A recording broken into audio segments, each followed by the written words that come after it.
Hey, good afternoon, fellow juice man. Doggone Hunt coming to you from the wood shop. And I guess I should say dumbass coming to you from the wood shop. Uh, what a journey. 319 days ago, I put down nicotine and I ended up hooking up with these guys on the internet. They were doing nicotine cessation in a brotherhood fellowship type of thing. And that's what turned me on to the group me's and some other things that I'm doing today.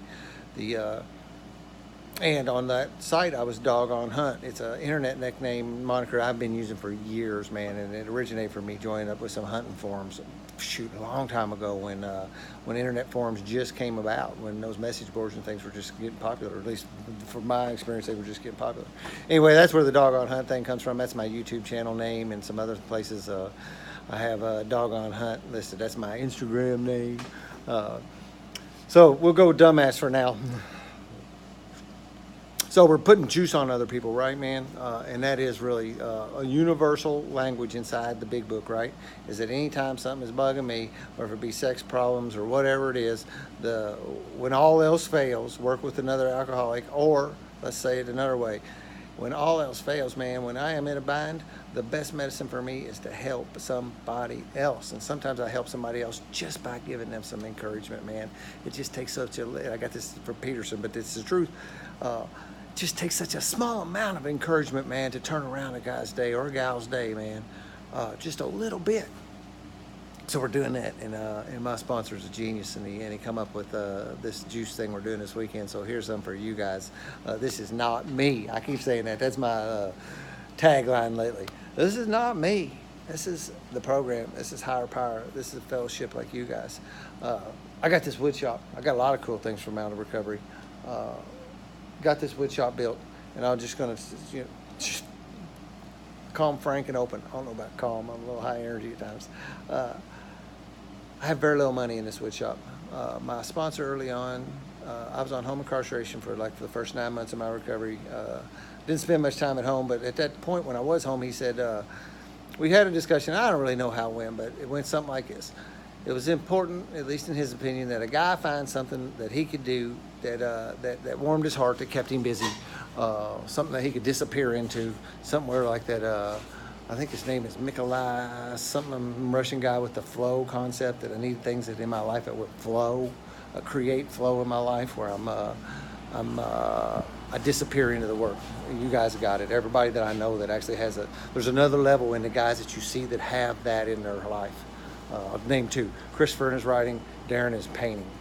I found that in my woodworking, and we stumbled on it. And it needed to be something I'll just speak. It needed to be something that I could express a creative side. That was important. And I needed to be able to be creative with it. The other thing was I needed to be able to do it without any dependence upon anybody else. If my joy was playing chess, it kind of takes something else or somebody else to do that, right? If I racquetball, any of the number of things that might be dependent upon somebody else, or basketball, or something where you had a team sport, anything like that, I needed to have something that I could not be dependent on anybody else to do. And I found it in here.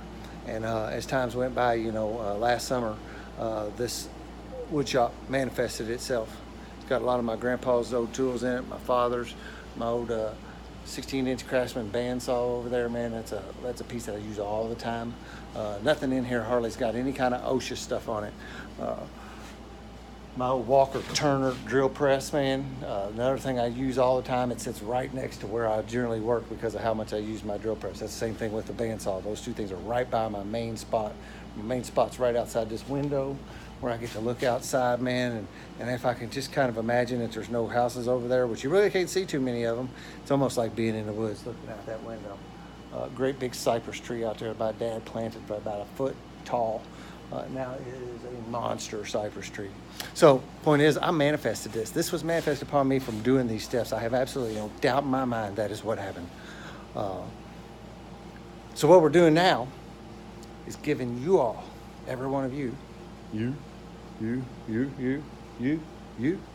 props for doing this work, supporting one another, being a part of the friendship, being consistent. That's another thing that's important, man. That's something I was taught about from my sponsors, to be consistent in this, The flybys, man, there's just really not a lot of juice in the flybys, man. It's about community.